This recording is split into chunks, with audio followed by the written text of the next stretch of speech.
So, Lauren Polaski, good to see you. Yeah, thank you. How you doing today? Doing pretty good. Just started my last week at my current job, and first day went really well, and just ready to get it over with. Yeah. It was a long day of work, it seems like. Yeah, I got home later than expected, and that just happens, just dedication to your job, and yeah, just happens. So, I'm vaguely aware of what you do. You've told me multiple times, although my memory kind of sucks. Would you mind sharing with the camera just what it is that you do for work currently and what you think you'll be doing in your next job? Yeah, so I'm an environmental scientist by trade. I have known what I've wanted to do with my life since I was 8 years old. And primarily study water and geology. My current focus right now is as an environmental consultant working at Penny and R in Carnegie, Pennsylvania. And it's a great company. Just a very dedicated group of people. I do wetland delineations. I do groundwater monitoring, which is what I was doing today. I do soil sampling and testing. And if anybody needs anything done, primarily in the oil and gas department, but also in wind and solar, they'll contact the consultants and have them come in and do the work. But I'll be switching away to work for the state, reviewing permits for wetland obstructions, crossings, etc. If anybody wants to disturb these wetland areas, they'll send a permit into the state, and I will be working a more consistent job, thankfully, to review said permits and tell them what they need to get them approved if they're denied. All right. So I saw that you have your master's degree for this, right? Yes. Yep. I did my undergraduate from the University of Pittsburgh, and I did my master's from the University of Pennsylvania out in Philadelphia. I kind of always knew that I wanted to focus in this region and Pennsylvania specifically. So you also mentioned that you've wanted to do this for a very long time. So is there a story behind that? What caused that?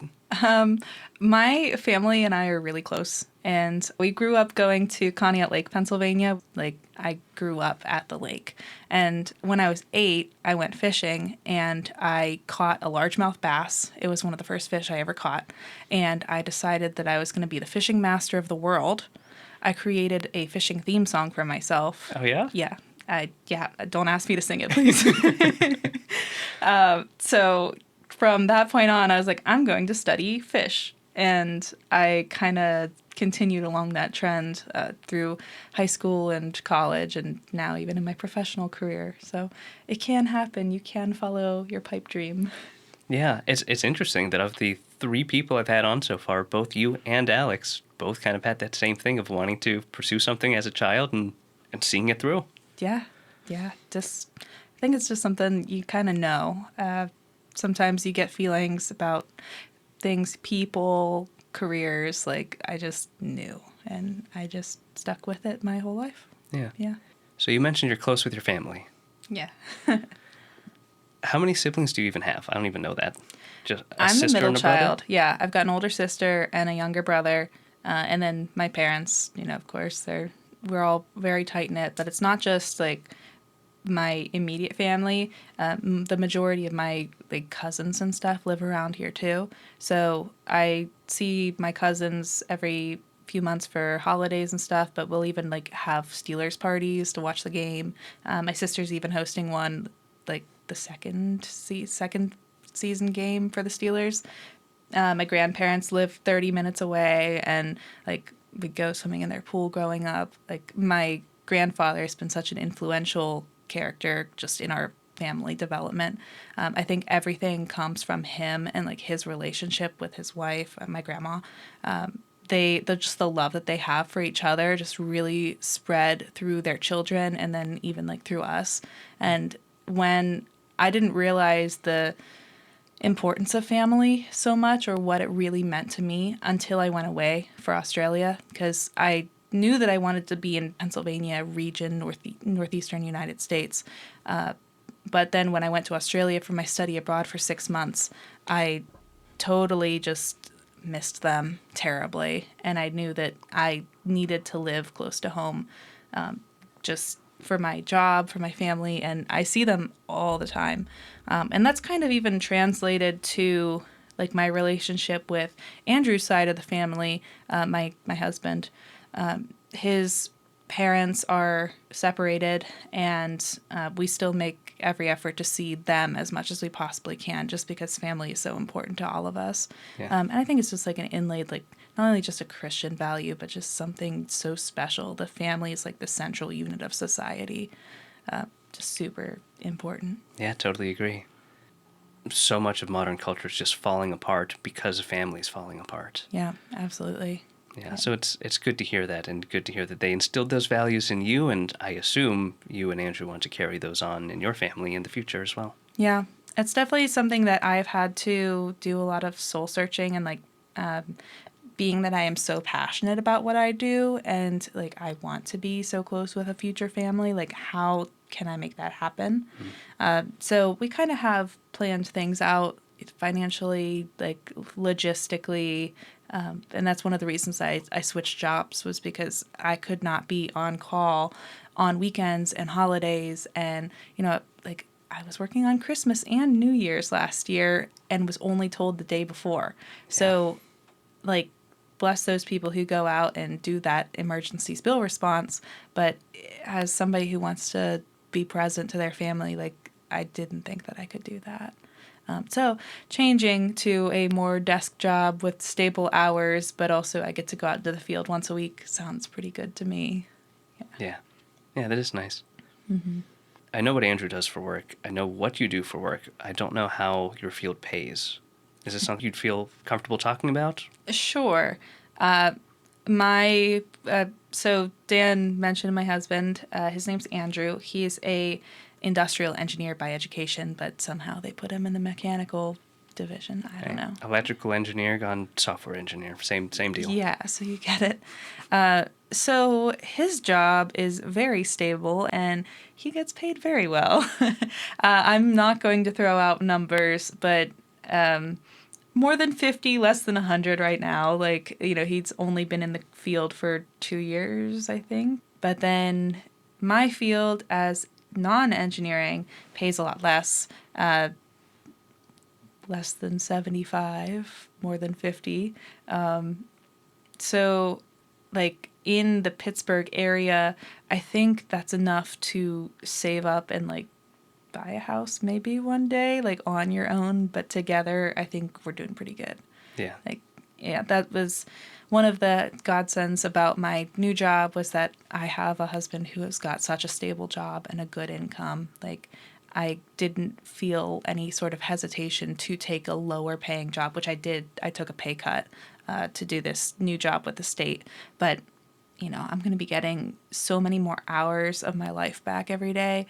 And, I mean, the title of this is Living with Intention, correct? Yes. Yeah. I got to make you a mug.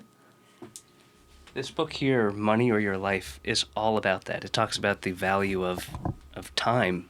And, right, basically the concept of the book is you take your wage, like how much you make per hour, and then you account for travel time and time that you're away from the house, directly or indirectly due to your job, and you account all of that as the time that you're paid, like, per hour, and you break it all down, and how much are you actually being paid per hour for the job. Interesting. So, yeah, it's an interesting concept. I know in college I had professors who would drive in. I went to school in Erie. I had professors who would drive in from Cleveland every day. I'm like, that's crazy. That's a very long drive. That's 4 hours a day on the road. Yeah. That's half your work day. My current manager at my job comes in from Greensburg, and it's an hour and a half each way. And I've got another coworker who comes in from West Virginia, and she also is like over an hour commute. And it's like, that's a lot of time to be lost. This job that I'll be at is a lot closer, and I have more predictability. It's less time in the car, so that's good. But like, as somebody who has so many hobbies, I now will have time to do said hobbies. Hopefully I can live intentionally and not just like, I'll say veg. I've done a pretty good job at not doing that lately. Like when I finish my work day, I'm kind of jealous that you work from home, but also like, I'm kind of scared that that's going to be like my primary place of work for this new job. It's like 3 days from home, 2 days in the office. Yeah. Yeah. Can you go further into that? You're kind of scared that it's going to be your primary place of work? Well, I mean, it's a place where I have all of my fun things that can get me distracted. So I've got my dog who is very, very cute and will like stick his head on my lap and want attention. And sometimes I might want to take some play breaks, maybe. I've got my coffee maker downstairs. I want to make sure I have my latte, and some dishes need to be done. I might want to make my lunch instead of like have just a sandwich. I might want to create a salad and, do something that might make some additional dirty dishes. And then, well, if I'm cleaning my salad dish, I might as well clean all the other dishes that are right there. So, I mean, not saying that that's going to happen, but it could. So making sure that it's like, hey, though it's a blessing that you're working from home, you need to make sure that you're using this time for work.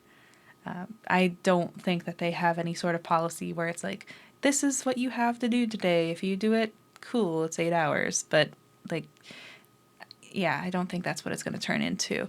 But I still could see maybe possibly slacking off from home. I haven't in my current job. I'm supposed to have 2 days from home, and it really averages at, like, half a day a week, like 1 day every 2 weeks from home. And when I'm at home, I actually work more productively, but maybe that's just, I don't know. How have you found that working from home, you're pretty productive? I would say it's very much like a sine wave for me. I'll have very high peaks of productivity, especially if it's something I'm really engaged in. Like today at work, there was like a good 3-hour period where I was really engaged with what I was doing and got a lot done. And then I kind of wane off. I'm like, okay, I'm going to go make myself lunch. And I'll go make myself lunch. And I'm not too worried about how long that takes. And then I come back, and then I'm really productive again for a short time. And I feel like I can fluctuate and get, like, turn on and turn off pretty quickly and be okay with that.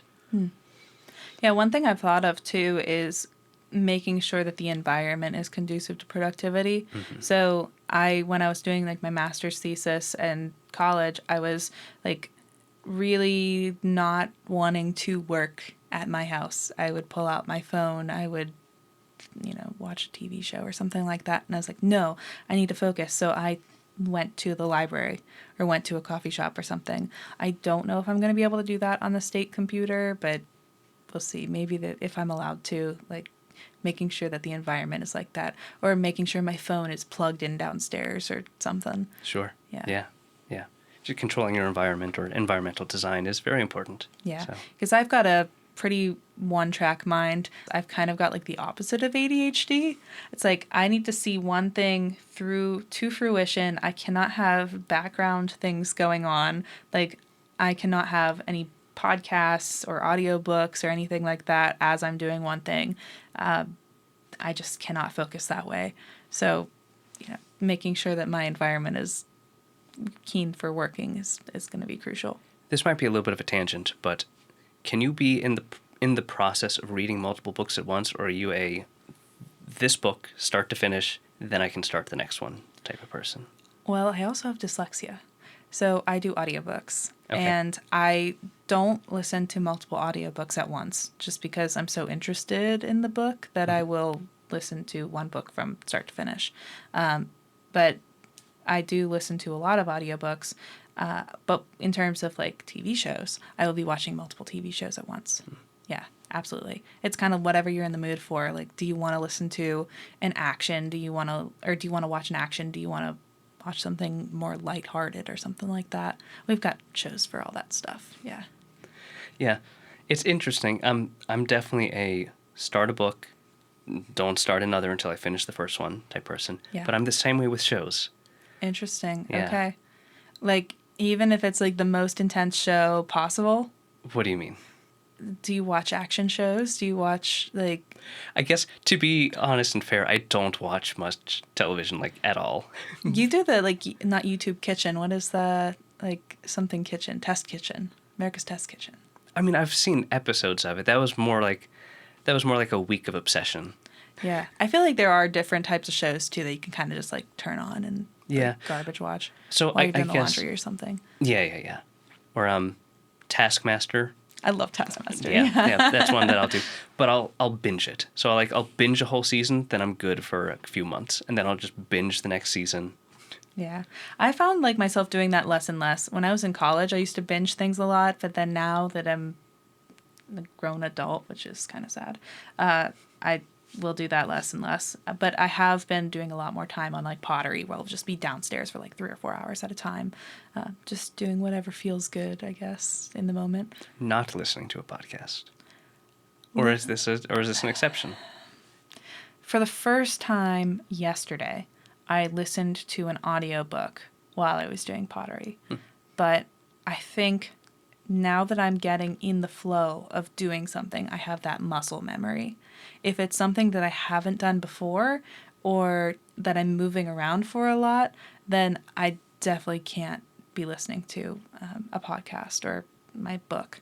But I did listen to my book yesterday for about a half hour, and I did fine. It's been a journey. Like, I used to not be able to drive and listen to audiobooks, but now I can. So it probably just depends on the book. Yeah, no, that's fair. That's fair. I mean, everyone's different. I can hardly exist if I don't have some sort of audio going on, which is a bit of a problem. Mm-hmm. So the formula I've been using for this, for recording these podcasts, has been talking about health in the domains of physical health, mental health, and spiritual health. But I want to actually kind of shimmy away from that formula because we've been talking about hobbies and interests so much.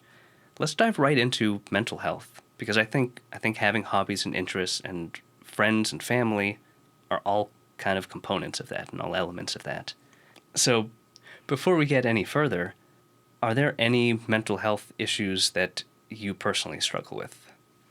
I am not diagnosed with anything, and honestly, I don't think that I have anything. I think in my family and in my like people that I surround myself with, I'm more or less the what's the word? It's like neurotypical. Neurotypical, yeah. Yeah. People have told me before, they're like, you're just like, some people think that everybody has something, and I've been told like, you're so normal. I don't know. I don't think I'm boring, but like my brother, I'm going to use the term. I know it's not like socially acceptable anymore, but he still uses it. Like my brother has Asperger's. My sister has, she can be a little bipolar sometimes, but she's got anxiety. And so does my mom. She's got really severe anxiety and depression. Dad almost for sure has, what's the one where you're super focused on things and they need to be a certain way? OCD? OCD. Yeah, I was like, not ADHD. It's the opposite of, yeah, he's got OCD. I think he's never been officially diagnosed. And then my husband has ADHD. So, yeah, it's all around. But regardless of whatever your mental state is, like, I think you need to have something to center you. Yes. And hobbies and family are super important for that. You know, being with your loved ones. Mm-hmm. And that's actually something that I've struggled with in these last 2 years with my current job. I love my job so much. I love my field so much. But the demands on me from my managers, the pressure to get things done on a certain time, you begin not to like what you're doing. Or maybe it's just going to work might be a struggle. And like I will say, I have had some panic attacks like at my job. Again, I mentioned them by name. Penny and Art is a fantastic company. Like they have very dedicated employees. I don't want to speak negatively about them as a company, but just how it was for me. Like it was my first big girl job that I really had a day-to-day like full schedule. So my previous job, I didn't have that full schedule. That's why I switched, because I wanted to do something I was passionate about. Mm-hmm. But there comes a time where you're demanded of so much that you begin not to like it. And in my case, it took so much of my time that I wasn't able to spend time with my family or do my hobbies. Like sometimes my pottery would dry up. Oh, darn. But like I want to do things from start to finish.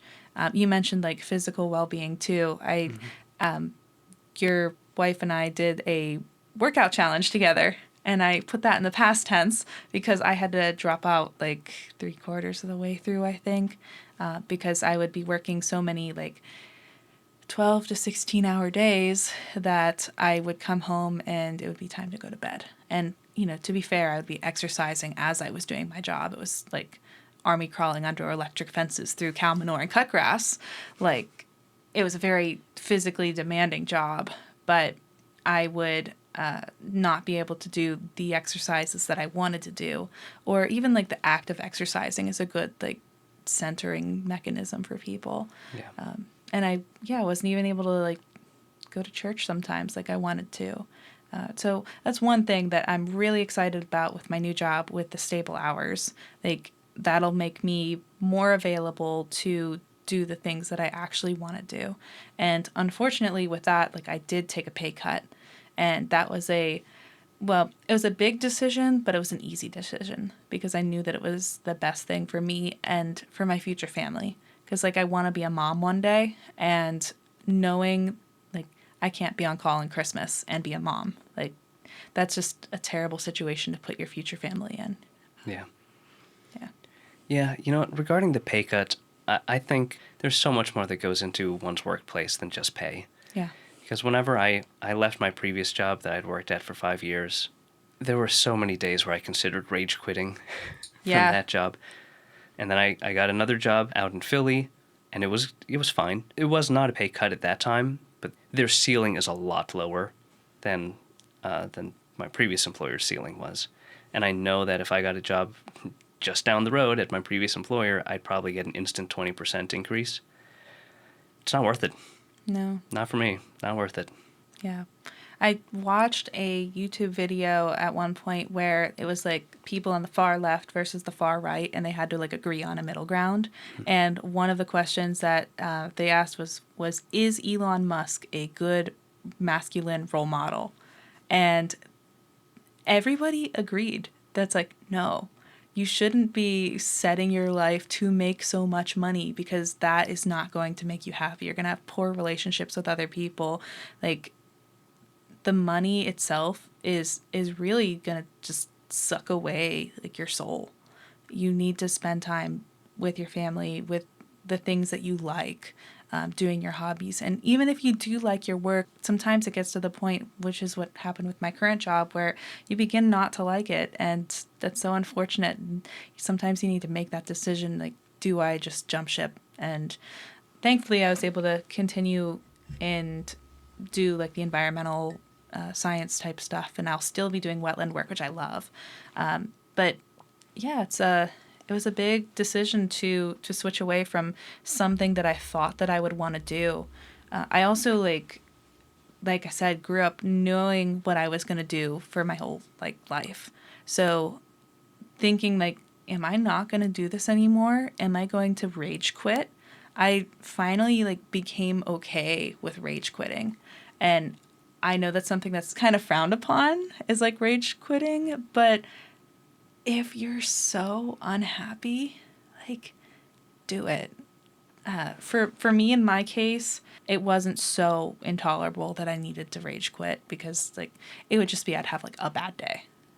One day would be way worse than others. Mm-hmm. So like I didn't think that I needed to. But after 6 or 7 months of applying for jobs, it's really degrading. And I did not think that it would take me this long. Unfortunately, there's like a lot of budget cuts, hiring freezes and stuff. It's not very easy to be an environmental scientist with the current administration. Just, there's lots of cuts and stuff. And it's understandable. Like some years are good, some years are not. I was just in a bad time. But having like conversations with my husband, then like boyfriend/fiance, that like, can you be a working mother? I really struggled with that question because I was so passionate about what I did. But once you kind of meet your person, everything else just like changes. knowing the family values that I had and like realizing how important those things are, like I know that that's going to be what I put first moving forward. And that is, I think, what I put first when I made this career move as well, like setting myself up so that I can one day have a family and have all the federal holidays off. Nice like PTO and medical benefits and working from home. And that's another good thing that I might struggle with in the future is like, can you work from home and have your child from home? I don't know. That'll be a bridge I cross when I get to it. That's going to be a tricky one. Yeah. I think like I hear newborns are easier than like toddlers. So when in terms of they just sit there and, you know, once they start moving, I think it's a whole different game. But luckily, as I mentioned earlier, my mom lives really close. So I think she'll want to be like involved as much as she can. But that's a little cart before the horse situation. And but yeah, with this like job, I had to make that decision of like, am I okay with rage quitting? Would that be destroying everything that I've worked for? And I eventually decided no, because it's because I like it so much that I would decide to leave, if that makes sense. Yeah. Yeah. But you said it took you 6 to 7 months before you got an interview or before you were like offered a job? Offered a job. Okay. I had applied to like over 200 positions. Like, don't get me wrong, like I have a master's degree, but as I mentioned, like funding is not really there right now. So a lot of people are in similar situations to me. So if they see a fully remote job that was just posted 2 hours ago, you're going to click on it and there's already going to be 200 applicants. So kind of just, I applied into the void a bunch. I also like reached out to local like environmental law places and they didn't have stuff available, but like I didn't want to do consulting again just because I knew I'd be getting into the same thing. If I were to like give people advice, would be just reach out to people. And that's how I found my first job. Like go on LinkedIn, think of a company that you want to work for, find a person who works for that company in a good position and message them. Like that's getting your foot in the door is super important. With my new job coming up, I didn't know anybody there, but I did have an internship with the state, like when I was a sophomore in college, I think, maybe junior in college, and I really liked it, and that's how I knew that I wanted to work for the state.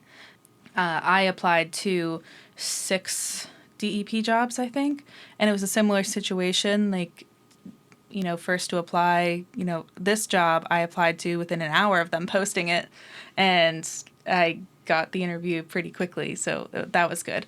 But yeah, that's one of those things where you can't really get in because of your connections. They really, I think you have to keep it anonymous in a lot of ways too. How did you not get just completely discouraged after so much time? Because I can't imagine putting in literally hundreds of applications. I just can't even fathom the idea. Like I would, after 6, I'd probably be like, why is no one getting back to me? Yeah. Is it me? Well, I love what I do. I'm going to keep saying that over and over again. Yeah. And my resume definitely backs that up. Like, I know looking at my resume, I'm like, I got a killer resume. Like, hands down. I had people review it. I did, like, a couple, like, career fairs and stuff like that. And everyone's like, yeah, this is great. This is the best. So I think other people, like, being in your corner helped me not have that internal, like, am I good enough type of thing. Plus with a master's degree. I mean, like, how many people do I know have a master's degree in environmental science? So that was fine. But it was, I think, when I decided to make that decision to apply for other jobs was a huge emotional roller coaster. I remember laying on the couch and, like, crying to my husband, saying, like, I don't know if I'm going to do this because I love my one coworker I followed over from another company. He's, like, one of my closest friends to date, like, fantastic person. And I'm like, I don't want to leave him. Like, there are so many things that I want to stay at this job. I want to prove myself. I want the situation to change. But then having that realization of, no, you just need to let it go. So that tore me apart. After that, when I decided, okay, you know what, I'm going to apply for this one job. And I did. That was a big turning point for me because at my job that I'm leaving, I would say, well, I am applying for other jobs. this is only temporary.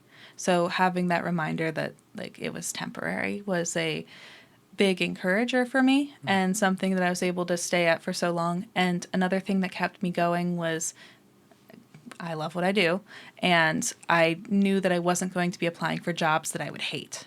So that was there's like a light at the end of the tunnel. Sure. At least one of these people is going to have to get back to me, and they did. And I've wanted to work for the state since I've been in high school. I brought that out in my interview for when I was there, and I think they really took to that. So like advice to anybody who might be watching this who's younger, like follow your passions. Continue, and I think Alex said a very similar thing. Do what you love. You can make a career out of it. Sometimes it's going to want to burn you in the butt, but at the end of the day, you're going to be loving what you do.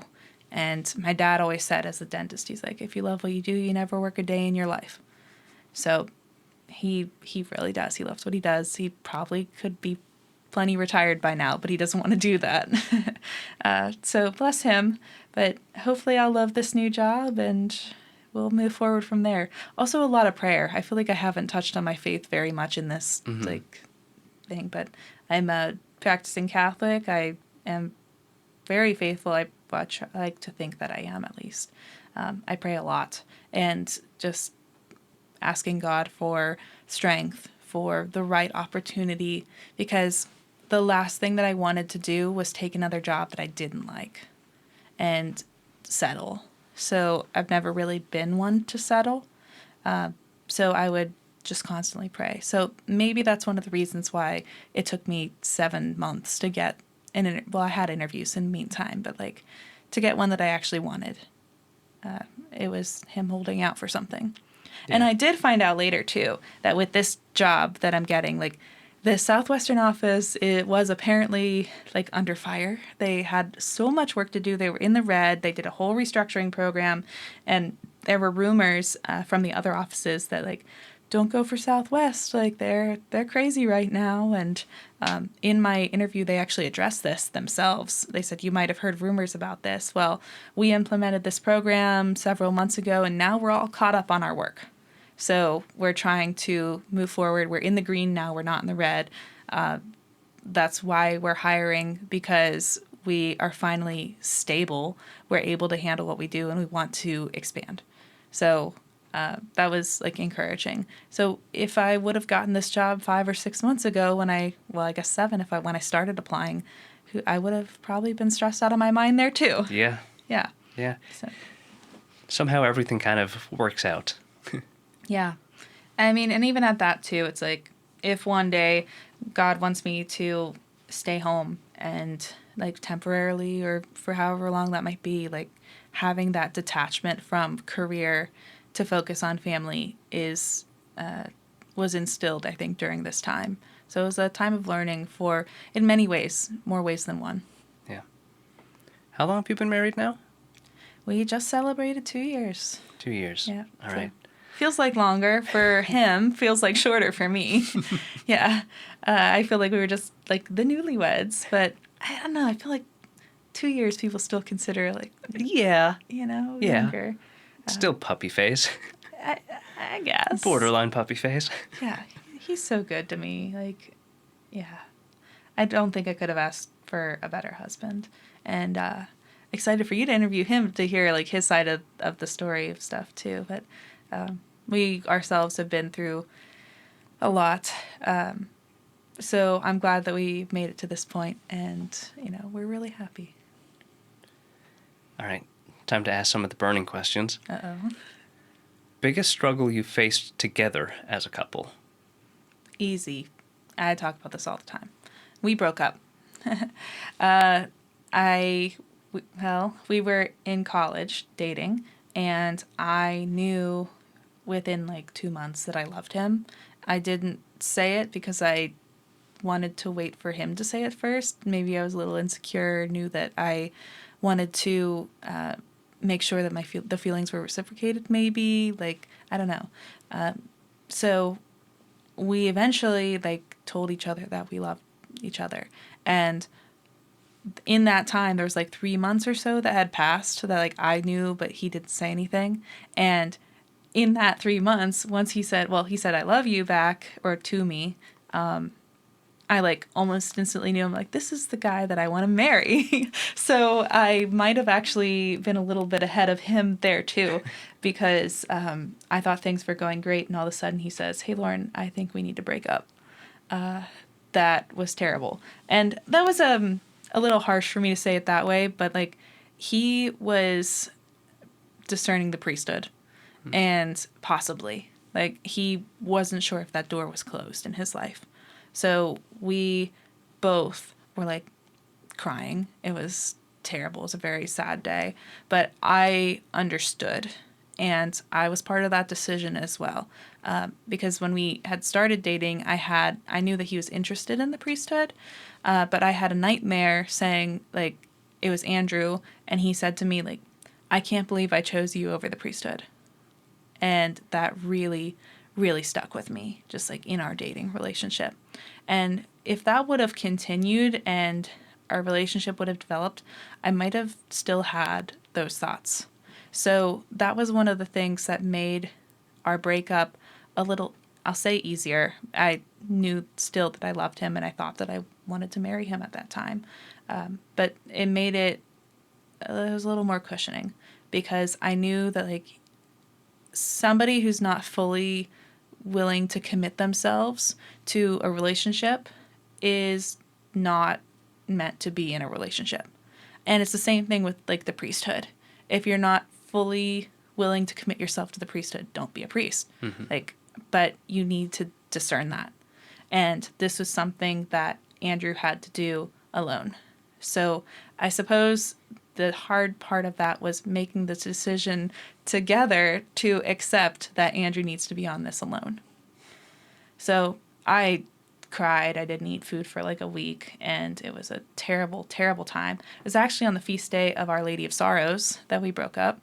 I think it was September 15th. Could be right.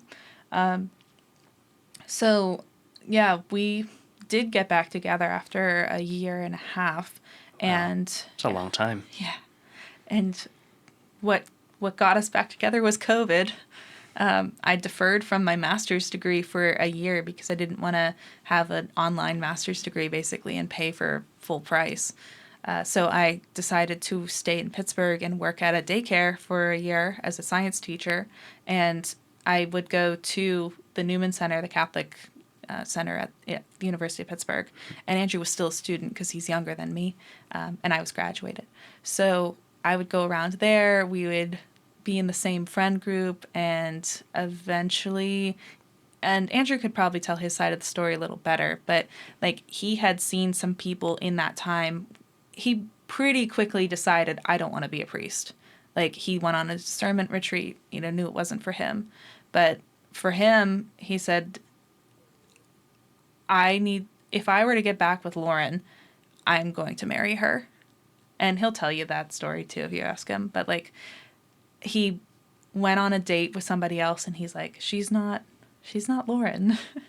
So after like that year and a half and we were hanging out, he finally said like, will you go out with me again? And I said yes because I still had feelings for him, but I went back home and had a panic attack. So that was a hard decision saying yes. Well, easy saying yes, hard letting him back in. Because because you were afraid he might leave again? Possibly. Okay. He broke up with me because he had to do some soul seeking and emotional, mental maturing. And I wasn't sure if he had gotten to that point yet. I see. So to say yes to dating him was to like reopen a scar. Yeah. And like I still had all of those thoughts. What if he hasn't changed? Am I just going to fall again and just like, am I ever going to get over him? Because I still liked him during that time, even though I dated somebody else. That relationship ended with a high five and a hug. So I don't feel bad about that relationship. But yeah, letting Andrew back in was difficult for me and like making that decision to trust him again. But once I kind of did, after a few dates, it felt right. We did a little bit of distance for a while. I know you and Alex have done some distance. And I think a little bit of distance makes a relationship stronger, especially if it's been established a little bit beforehand. Yeah. Like, I feel like it's hard to start a relationship on a distance, but people have done it. So, yeah, I went to my master's degree. I went for my master's, would come home to visit every now and then. But I think at that point, too, before I left, we were engaged. So that was some sort of stability in my mind. Like, we're probably not going to break up. Like, you feel good about going away for some time for your relationship. Like, it's going to be for the best to get this degree, so I'm going to continue to go. Because what if it doesn't work out? Like, I think if you're still engaged, you don't necessarily need to say, like, I'm going to make all of my decisions with said person. Because I know plenty of people who have broken up in their engaged phase, unfortunately. But once we got married, I don't have any more insecurities. I trust him fully. He's my person. And it was very difficult to break up, and then also very difficult to get back together with him. But it was the best decision I ever made, and I thank God for him every single day. He's my best friend, and I greatly am thankful. Great. Yeah. Good stuff. Was there ever a time in your life, either during that time or before then, that you ever felt unloved or unlovable on like a romantic level? And I ask this because it seems that so many people feel that. Yeah. I felt that, I'm going to say before Andrew. Definitely before Andrew. But one of the reasons that I knew that he was my person was when he complimented me, I felt that. Like, there's something between, like, oh, you're a good-looking guy, versus, like, you're good-looking. Like, you know what I mean? Like, you believe it. And when he would speak to me, I would believe him. So I never felt, like, unloved in that relationship. And, like, I still don't. I'm very lifted up by him. But when even when we were broken up, it wasn't because I felt like I did anything wrong. He was very clear when we were breaking up. He's like, it's not because of you. So that I didn't feel terrible about being unlovable.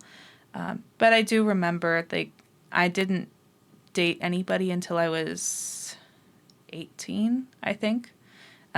Maybe 17, my first boyfriend. But I remember, like, laying in bed when I was a kid, like, why don't I have a boyfriend? Nobody's gonna love me. Nobody loves me. And that was, like, a terrible feeling. And I remember, like, praying so hard. I'm like, just send me somebody, like, anybody. And I felt like I was pretty emotionally aware as a child. And I knew that the people around me were not very mature at my age.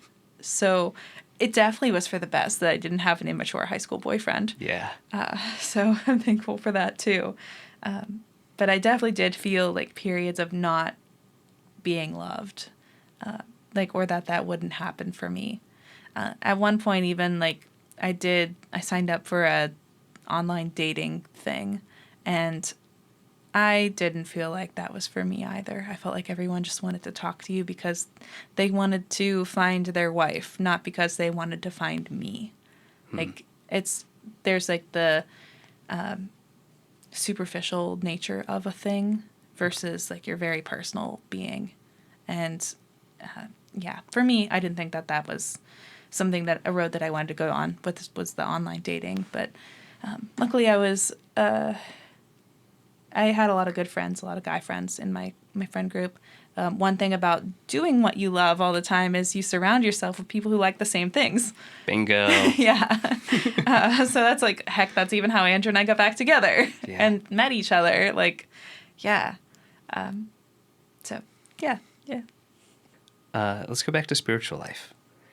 Were you always really firm in your faith? Did you ever have a time in your life where you were more questioning or fell away a little bit?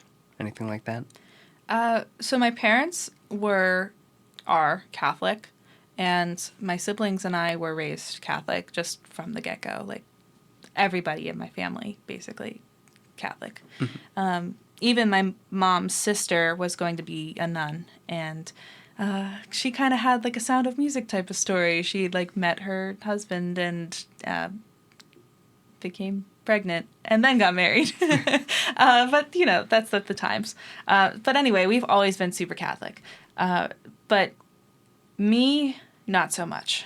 My mom kind of would define Catholicism as how involved you were. And as a person I mentioned earlier who is not very good at multitasking, if I was going to church, I wanted to be in the pews and participating in the Mass because that's why we're there. But my mom wanted to be in the choir and singing and leading the congregation. She was a cantor. My sister was also in the choir. She was a cantor, part of that big like group. My dad was in the choir at some point. Otherwise, he'd be sitting with me. But my brother was an altar server. And so there would be many, many weeks where I would just be like sitting alone in the pews by choice. I could have joined the choir. I could have been an altar server if I wanted to, but I just didn't want to. And I think that was something that was getting me like on the right track. I was curious about why are we Catholic? What is this thing about? When I was in high school, even after I underwent my confirmation and stuff, First Communion confirmation, I remember a conversation with my mom. She said something about the body and blood of Jesus Christ. And I'm like, well, the bread and wine are just like a symbol, right? And she like looked at me and she says, "Are you Catholic?" For those who don't know, like we believe in the true presence in the Eucharist. And as somebody who's been going to church for my whole life, every single week, sometimes twice a week, like going to confessions semi-regularly, I'll say like once a year maybe, just it baffled me that I knew so little about the faith, even though I went to church every single Sunday, and how involved my family was.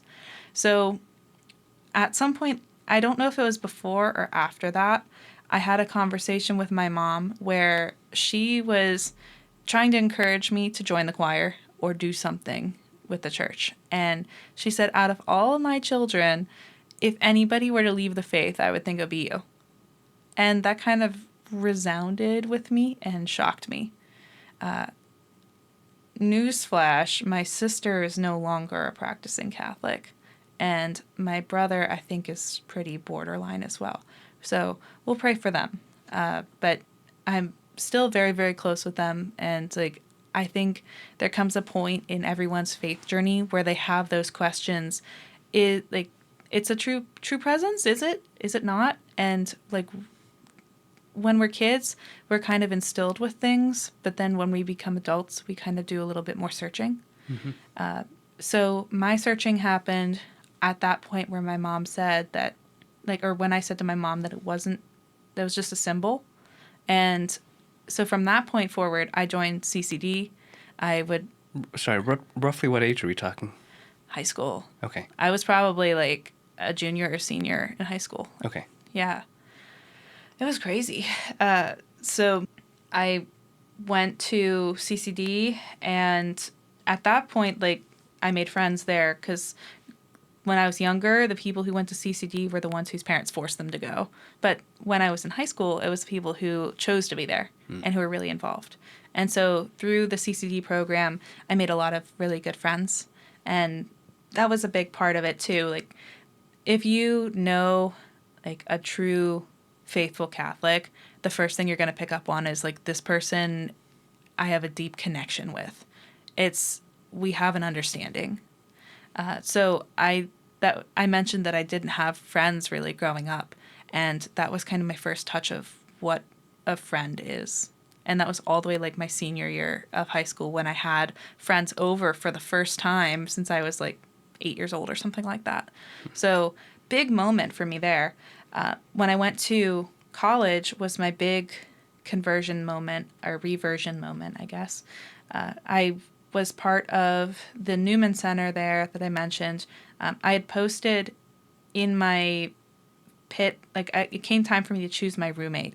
And Pitt has this really cool thing where it's like Facebook groups. I love Facebook groups. There's a Facebook group for everything. And there was a Facebook group to find who your future roommate could be. And you post a little bit about yourself, you message each other, and like figure it out. And I think you know her, Livia Molinaro, is still like my best friend. I met her because I mentioned, oh, I'm Catholic and I like this type of music and I like this type of hobby. I like some photography. Like, so she messaged me back. She's like, I'm Catholic too. And I was like, oh, cool. Well, I'm not really like super practicing Catholic. I'm not sure if I'm going to go to church on Sundays. Like, I didn't say that, but like at that point I was just content to have somebody who didn't like party and do drugs. Like, that's all I could ask for a freshman roommate. I hear so many bad stories. Yeah. Yeah. So we became roommates, and she is local to Murraysville. She goes to the same church as Dan and Alex. But yeah, she's very into her faith. And she told me that she wanted to join the Newman Center and do like Catholic things, and I didn't go my first like freshman year, really, first semester. I wasn't super interested. I really wanted to focus on doing what I loved, which was the fish stuff and the environmental science. But through her, I made some really good friends, and I thought like this place had free pizza. I was like, you know what? I'm hungry. I'm a poor college student. I'm just gonna go get pizza and whatever. And I didn't turn back. I'm not just only like met so many good people, but like they're so smart about the faith. And that's one thing that I'm insecure about is like, I feel like I have so much growth to do in terms of knowledge. Like, I feel like I know nothing.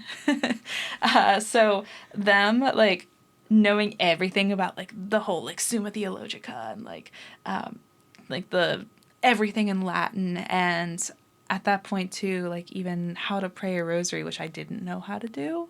I knew the prayers, but I didn't know how it fit together, how the beads worked and stuff. Like, I felt like it was odd. I did not feel like I was in over my head. I felt like these people know something and I want to know what they know. And they totally accepted me for not knowing how to pray a rosary, debating whether or not I wanted to go to Mass on Sundays, and they just became pals. I mean, we hardly talk. I'll say hardly. We hardly talked about theology. Like, it was just, I want to know you as a person. One of my best friends is currently a Benedictine nun in Vermont, and I write letters to her all the time. She was that's the top of the class in high school. Valedictorian. Yeah. She was valedictorian. Studied biochemistry, I think, or microbiology, for her undergraduate degree. Like, smartest person I know. But she also had this huge obsession with Avatar: The Last Airbender. She had a nunchuck collection and a unicorn collection. So just a very interesting person. Yeah. She and I became so close. I just thought that she was just so fascinating. I am going to go visit her in between my job as well. But she and I became so close that she invited me to live with her my junior year. And I wasn't sure. And my sophomore year was when I did the Australia, New Zealand thing. So I wasn't sure if I wanted to leave Liv because she was my best friend. But moving in with Mary Liz in a Catholic women's house, I said to her, like, it's cheaper than living on campus, and my Liv did not want to live off campus. She wanted to stay in the college housing. And so I was like, well, it's cheaper to live off campus, and I'm living with some girls that I know. I get my own room. I have a kitchen to cook in. Why not? But I said to them, like, I don't know how to pray a rosary. Like, I feel like you guys are leagues above me. And they just, like, embraced me in a hug. And They didn't care. Like, genuinely. Like, I don't know. I was kind of surprised with how little they cared, I guess, or like showed how little they cared. They just wanted me for me. And growing with them, I would hear stories about like Mary Liz doing like her faith formation reading and stuff. I got a spiritual director. I started learning. I prayed the rosary, learned how to pray it, prayed it all the time. Did a super big fast for Lent that year. We like fasted from like 15, 20 different things. Like no internet. Well, not no internet. No like movies or videos or anything like that. Cold showers. Well, we did room temperature showers. We didn't do the full like Exodus 90 thing. We did Fiat 90. I don't know if you've heard of that. I think you've mentioned it before. Yeah. But But there was a lot, like no sweets and exercise and daily prayer and stuff. So living with them was a big, like, I now kind of understand the fundamentals of the faith. Like, this is the how, this is the why. Whenever I went, what I was missing was that spiritual connection, though. Like, I had a friendship, I had like the emotional connection to the faith, and I had the mental connection. Things made sense, but I didn't have the like, this is true moment until I was, I don't know, remember which year it was, sophomore year or junior year.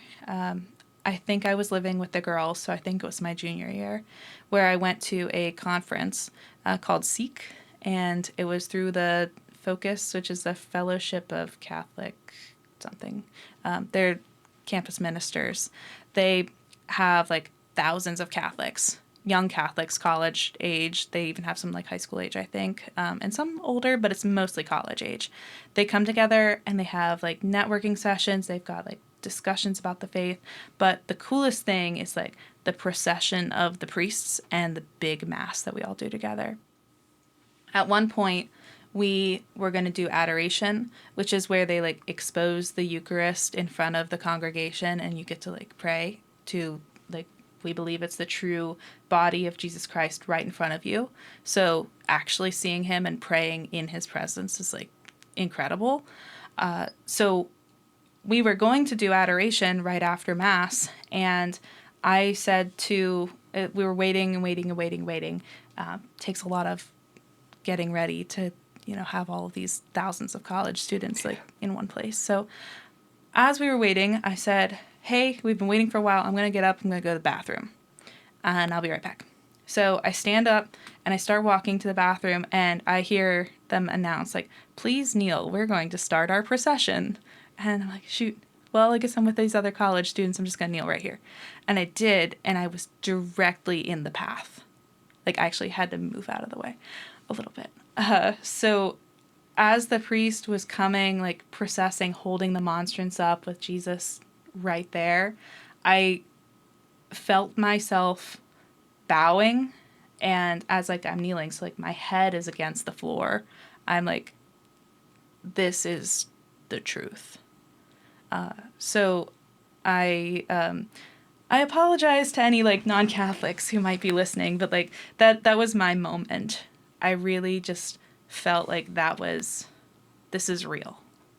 And from that point, it all clicked.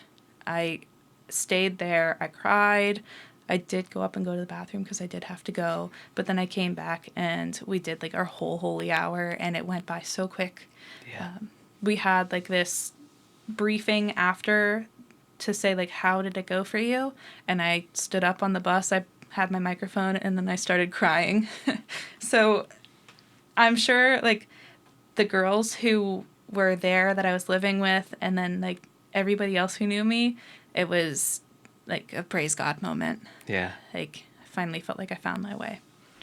And so I've tried to integrate that since then in college to now. Like, I obviously can't go to daily mass every single day when my daily mass is during my work hours. I can't, like, do things as often as I would want to. But I still like make time to pray with Andrew every single day.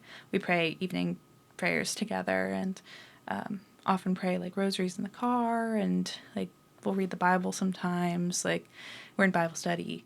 So integrating that into our daily lives is very important to us because we're very faith-filled people, and we want God to be at the center of our relationship. And I think that's why our marriage has been so successful and why our relationships have been so built on trust, because we have that deep root with each other and understanding that our relationship comes from and is a result of like God's plan. You mentioned at one point in there about feeling like there's so much that you don't know or didn't know. Do you still feel that way? Oh, yeah. Okay, because you're one of like the most knowledgeable people on this topic. Well, maybe I pretend to be sometimes, but I feel like I know nothing. But typically, experts are people who understand how little they know, whereas amateurs and people who really have no concept of how much there is to know think they know everything. So I think your understanding and appreciation of I know so little is an acknowledgement. You know more than you think, and you understand that there's a lot more that could be grasped. Perhaps. I do know, I will acknowledge that I know a lot in certain areas of the faith, but I know nothing in other areas. Like, if you want to talk to me about church history, don't talk to me about church history. Talk to Andrew about that. Like, he knows. That's, we balance each other out in that. But, like, yeah, I guess we all have things that we do know a bit about, but I don't know. One of the cool things about the faith, I guess, is that it really doesn't matter how much you know. You just need to interact with God. Like, you don't need to be a brainiac to be Catholic or to be Christian. Like, just having that relationship and trust with the Lord is really all you need. Hopefully one day we'll be instilled with a bunch of like divine knowledge or something and know how everything works, but like one can hope. Yeah, that'd be cool, but it's not necessary. Yeah, exactly. So yeah, Andrew struggles with the other end of the spectrum. It's like, he's like, I know so, what is it? I always want to know more, and I'm always going to be fighting to know more. Whereas me, I'm just like, well, I guess I know some stuff, but like, this stuff's interesting, so I'm going to read about it. But like, he's like very driven to learn everything that he possibly can. So yeah, if you want to talk theology, I would probably talk to Andrew over me. But if you want to talk like spirituality and like connections, maybe that would be like me. I am curious though, if you have anything you would like to, if you'd like to take an opportunity to tell yourself a message for the future. If you ever want to go back and look at this video, maybe something like a goal you want to set for yourself a year from now or 5 years from now, or some message to yourself. I think I want to remind myself that I was not made for this earth. I think that my journey has been so focused on career, personal interests, etc., and I get so enwrapped in that I forget that it's not meant for here. Like, I want to align myself to be more faith-filled, to be more present in my relationships, because like in heaven, it's going to be all about everybody. It's not about my interests. If I'm struggling with work or if I'm stressed or something, that's so little compared to the grand scheme of things. Any type of suffering I do now will just be absolutely nothing later on. So just reminding myself that I was not made for this earth. Do you think there's meaning in suffering? Yes, of course. Suffering is absolutely going to happen and is very important because not only does it help us grow, it helps other people grow and just realize like why, I guess why we're here. Yeah. You gave a lot of good advice throughout the course of this, but any life lessons or things that you've experienced personally that maybe other people can relate to? It's kind of similar to my last point, is like it's not going to go how you want it to go or how you think it's going to go, but in the end it's going to be how it should be. and taking any sort of struggle that you have and using it as an opportunity to grow. I think is just the best advice that I can give to somebody is like, you're going to struggle, but you need to make the best of it and realize that there's a reason for it. And if you are struggling, definitely reach out to your friends and your loved ones, because like they can help you through things as well. Growing up, I didn't have too many friends to discuss things with, but like as I've gone to college, as I've gone like in my professional career, and like even like meeting you guys, like relationships with other people are so important. But yeah, anyway, things are not going to turn out how you think they are, but seek help with others. All right. I think we had some great conversation today. Yeah, thanks, Dan. Something we can look back on in the future and hopefully have more discussions like this in the future. Yeah, thank you. Thank you for having me today. And Anytime. yeah. All right. How are we on time? Yeah. Okay, that's pretty good.